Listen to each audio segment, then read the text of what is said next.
Hello students, welcome to यार agriculture rankers academy. मैं आपका युवराज धानविक और ये आज हमारा तीसरा लेक्चर है फंडामेंटल्स ऑफ एंटोमोलॉजी का। ओके, जिसमें आज हम पढ़ रहे हैं आर्थ्रोपोडा संघ, यानी क्या पढ़ रहे हैं?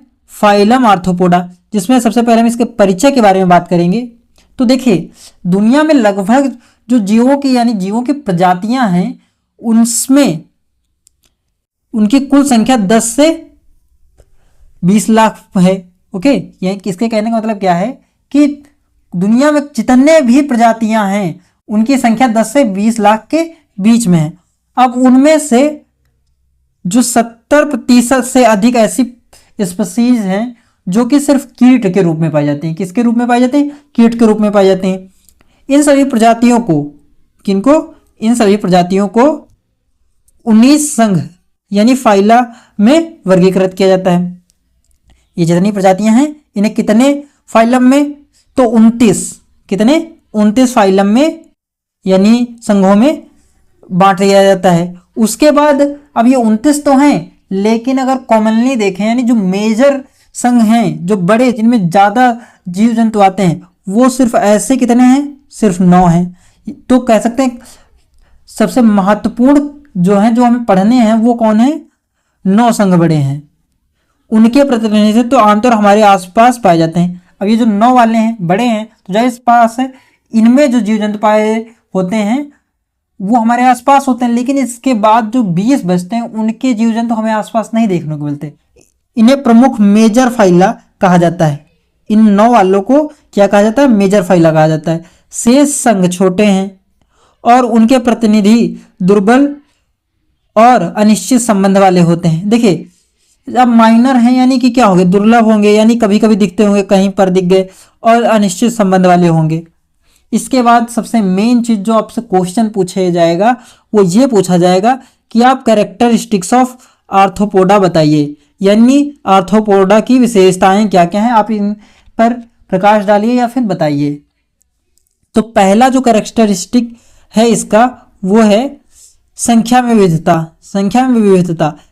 आर्थ्रोपोडा संघ में प्रजातियों की संख्या अत्यधिक है। देखिए, ये एनिमल किंगडम का सबसे बड़ा फाइलम होता है। क्या होता है सबसे बड़ा फाइलम? अगर पूछ ले एनिमल किंगडम का, तो वो कौन सा होता है? आर्थ्रोपोडा होता है, क्योंकि हमने अभी पढ़ा कि सभी प्रजातियों में से 70% आर्थ्रोपोडा में आती हैं। अब जाहिर सी बात है सबसे बड़ा फाइलम कौन सा होगा? आर्थ्रोपोडा होगा। और जब ये सबसे बड़ा है तो सबसे अधिक विविधता किसमें पाई जाएगी? इसी में पाई जाएगी। यह सभी पशु प्रजातियों का सबसे बड़ा समूह है। वही बात है, जिसमें ज़्यादा संख्या वो सबसे बड़ा। अब अगर हम दूसरे इसके कैरेक्टरिस्टिक्स की बात करें तो वो है शरीर की संरचना, यानी बॉडी स्ट्रक्चर। क्या? Body structure. तो बॉडी स्ट्रक्चर जैसे मैंने इंसेक्ट में बताया था कि 3 भागों में विभाजित होता है। कितने? 3 भागों में विभाजित होता है। देखिए, नॉर्मली हम इंसेक्ट की बात कर लेते हैं जब हम फाइलम आर्थ्रोपोडा की बात करते हैं। अदरवाइज जरूरी नहीं कि सभी जो फाइलम आर्थ्रोपोडा के जीव हैं वो सिर्फ 3 ही भागों में विभाजित हों। कुछ जीव ऐसे होते हैं सिर्फ 2 भाग में विभाजित होते हैं। ओके, लेकिन जब हम कॉमनली बात करते हैं तो हम इंसेक्ट्स की बॉडी पार्ट्स को यूज कर लेते हैं इसमें। तो हम कह सकते हैं ये 3 भागों में विभाजित है। वो कौन कौन से हैं?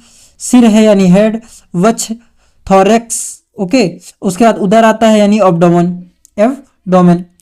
उसके बाद किटिन युक्त बाह्य कंकाल यानी काइटिनस एक्सोस्केलेटन।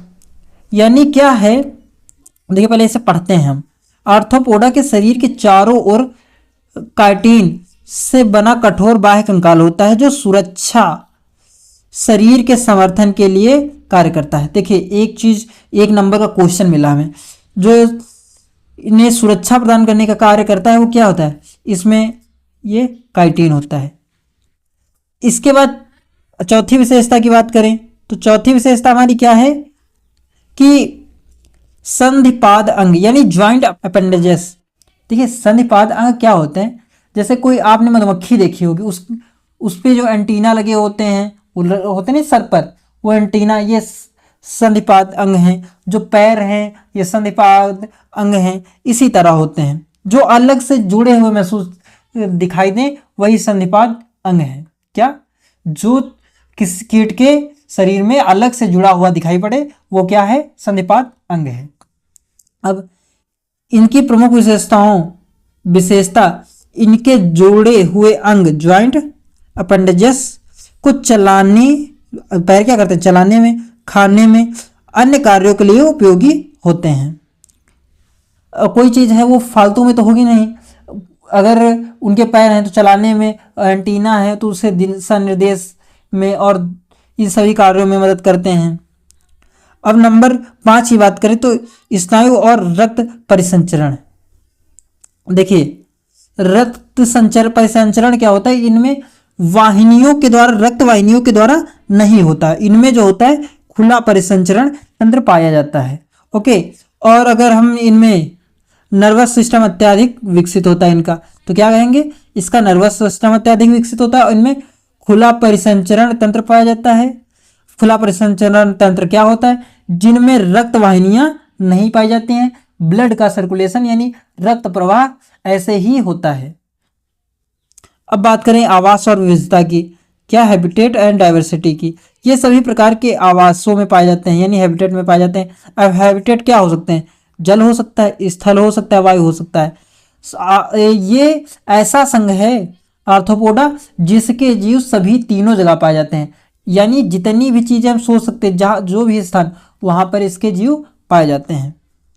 उसके बाद बात करें हम प्रजनन की, कि ये प्रजनन किस प्रकार करते हैं। ओके, यानी रिप्रोडक्शन। आर्थ्रोपोडा संघ के सदस्य लैंगिक प्रजनन, सेक्सुअल रिप्रोडक्शन करते हैं और इनमें उभयलिंगी प्रजातियां अधिक पाई जाती हैं। कौन कौन सी प्रजातियां पाई जाती हैं? तो इनमें उभयलिंगी प्रजातियों की संख्या अपेक्षाकृत ज़्यादा देखने को मिलती है। उसके बाद हम बात करेंगे इसमें श्वसन तंत्र की। श्वसन तंत्र क्या होता है? सांस लेने की प्रक्रिया। ओके, श्वसन, अब हम लोग नाक से सांस लेते हैं, मुंह से भी, लेकिन नॉर्मली किससे? नाक से बात करते हैं। इसी तरह इनमें जो सांस लेने के लिए है वो है श्वसन गिल्स, ट्रेकिया है, या बुक फेफड़ों यानी बुक लंग्स के माध्यम से होता है। अब आंखों की और इंद्रियों की बात कर लेते हैं। ओके, तो इनकी आंखें कंपाउंड आइज होती हैं। क्या होती हैं? इनमें आंखें कंपाउंड है। जैसे हमारी आंखें क्या होती हैं? नॉर्मल दिखाई पड़ती, लेकिन इनकी अलग से लगी हुई दिखाई पड़ती, उभरी हुई देखिएगा दिखाई पड़ती। ततैया देखिएगा उसकी आंखें क्या अलग से उभरी हुई दिखाई पड़ती हैं, वो कंपाउंड आइज हैं। और इनके स्पर्श, गंध और स्वाद को पहचानने के लिए उन्नत इंद्रियां होती हैं। अब उदाहरण की बात कर लें, इनके एग्जाम्पल क्या क्या है भाई? तो एग्जाम्पल में जैसे कीट है और क्रस्टेशियन है, एक्रेनिड है। इस प्रकार आर्थ्रोपोडा संघ सबसे बड़ा, विविधता से भरा हुआ, जो प्रकृति में महत्वपूर्ण भूमिका निभाता है।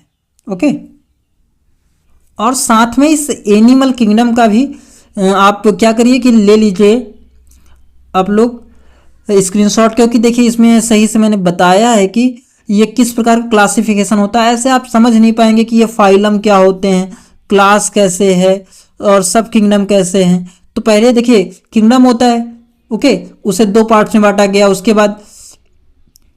बाद इस सब किंगडम को फाइलम में बांटा गया। फाइलम के जो सब आर्थ्रोपोडा है उसके बाद इसे क्लास में बांटा गया। तो इस प्रकार से आपको समझने में आसानी होगी। तो आप प्लीज़ इसका भी स्क्रीनशॉट ले लीजिए, मैं इसे थोड़ा रफ कर देता हूँ ताकि आप स्क्रीनशॉट ले सकें। ये स्क्रीनशॉट ले लीजिए और ये चार्ट आप अपनी कॉपी में बनाइएगा। ओके, देखिए इसके बाद हम लोग आर्थ्रोपोडा को कितनी क्लासेस में बांटा जा सकता है ये पढ़ेंगे। इससे पहले मैंने सारणी लगाई है क्लासेस की, जो कोई इंग्लिश में, लेकिन आगे हम हिंदी में भी पढ़ेंगे। मैंने ये इंग्लिश में क्यों लगाई है? क्योंकि देखिए जो लोग इंग्लिश समझ सकने में कैपेबल हैं वो लोग क्या करिए, इस चार्ट का स्क्रीनशॉट लीजिए या फिर ये चार्ट कॉपी में बना लीजिए तो ज़्यादा अच्छा होगा। क्योंकि इससे क्या होगा, आप रिवीजन कर पाएंगे। ये शॉर्ट फॉर्म में है, आप तुरंत रिवीजन कर पाएंगे, अच्छा होगा आपके लिए। आप इसका ले लीजिए। जैसे अगर हम इससे कैरेक्टरिस्टिक्स पढ़ेंगे तो ज़्यादा अच्छा होगा।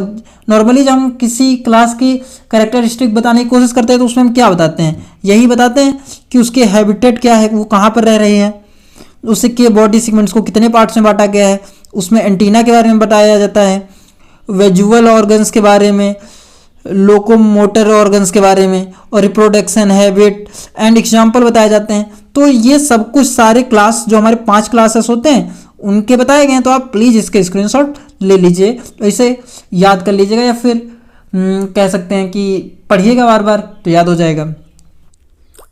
आगे बढ़ने से पहले आपसे निवेदन है कि आप हमारे चैनल ARA को सब्सक्राइब कर लीजिए एंड वीडियो को ज़्यादा से ज़्यादा शेयर करिए। हम लोग फंडामेंटल्स ऑफ एंटोमोलॉजी की हिंदी में पूरा कवर कराने वाले हैं, तो प्लीज़ सपोर्ट करिए। अगर व्यूज़ नहीं आएंगे तो फिर यही होगा कि इस पर व्यूज़ नहीं आ रहे, छोड़ना पड़ेगा। हिंदी में देखिए, पहले ही मैंने देख लिया था कि यूट्यूब पर हिंदी में पूरी सीरीज अपलोड नहीं है कहीं पर भी, मैं कर रहा हूँ, तो प्लीज़ सपोर्ट करिए और कमेंट करिएगा, क्योंकि इससे रीच बढ़ जाती है और दूसरे लोगों तक पहुँच जाता है। यूट्यूब क्या करेगा, कमेंट करने से रीच बढ़ाएगा, तो फिर दूसरे स्टूडेंट तक ये पहुँचेगा।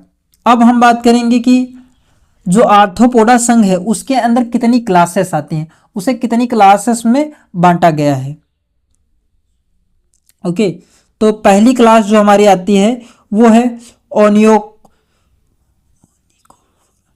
पहली क्लास जो है वो है ओनिकोफोरा। इसके हम विशेषताओं की बात करते हैं पहले, तो कि इसकी विशेषताएं क्या हैं। तो इसकी विशेषताओं में आता है यह कक्षा प्राचीन आदिम विशेषताओं को दर्शाती है। इनके शरीर पर छोटे छोटे अंग होते हैं जो चलने के लिए उपयोगी होते हैं। इस क्लास में जो जीव आते हैं उनमें क्या होंगे, छोटे छोटे अंग पाए जाएंगे और ये क्या होंगे, चलने में सहायक होंगे। यह जमीन पर रहने वाले प्राणी होते हैं, मुख्यतः नम वातावरण में। कहाँ पर पाएंगे, नम वातावरण में पाए जाएंगे। इसका उदाहरण है पेरिपेटस। उसके बाद दूसरा आता है कैस्ट्रेसिया। कैस्ट्रेसिया की विशेषताओं की बात करते हैं। तो इसकी पहली विशेषता जो है वो है ये मुख्य रूप से जलीय जीव होते हैं। कहाँ पर होते हैं, जलीय जीव होते हैं। इनके शरीर 2 खंडों में विभाजित होता है। वो 2 खंड कौन कौन से होते हैं, सिर होता है और वक्ष होता है। इनके पास 2 जोड़ी एंटीना होते हैं। क्या होते हैं, 2 जोड़ी एंटीना होते हैं। और ये जो श्वास लेते हैं वो लेते हैं गिल्स के माध्यम से। इसके उदाहरण हैं केकड़ा, झींगा, लॉबस्टर, ये सभी इसके उदाहरण हैं। उसके बाद बात करते हैं मैरी एपोडा। ओके, इसकी विशेषताओं की अगर हम बात करें तो इसकी विशेषताओं में आ जाता है कि इसके शरीर में कई खंड होते हैं। क्या होते हैं, कई खंड होते हैं। जमीन पर चलने वाले जीव होते हैं। अब खंड कई होंगे तो उसमें पैर भी पाए जाएंगे, तो ये क्या, जमीन पर चलने वाले जीव होंगे। और श्वसन, ट्रेकिया, किससे, श्वसन जो होता है ट्रेकिया के माध्यम से होगा। ये मुख्यतः डिंकपोजर या शिकारी होते हैं। कैसे होते हैं, ये हमेशा शिकारी किस्म के होते हैं। उदाहरण भी इसके दिए गए हैं, वो हैं सेंटीपीड, मिलीपीड। देखिए सेंटीपीड में प्रत्येक खंड पर 1 जोड़ी पैर होते हैं, जितने भी खंड होगा उस पर 1 जोड़ी, और मिलीपीड में प्रत्येक खंड पर 2 जोड़ी पैर होते हैं। उसी प्रकार उसके बाद आता है साइम्फ्लिलीडस।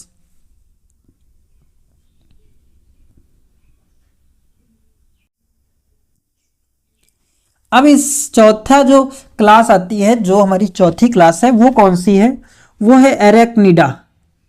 देखिए एरेक्निडा क्या है, इसकी विशेषताओं के माध्यम से समझने की कोशिश करिए। इनका शरीर 2 भागों में विभाजित होता है। कितने भागों में विभाजित होगा, 2 भागों में। और वो कौन कौन से हैं, तो है सेफ्लोथोरक्स और उदर, एब्डोमेन। ओके,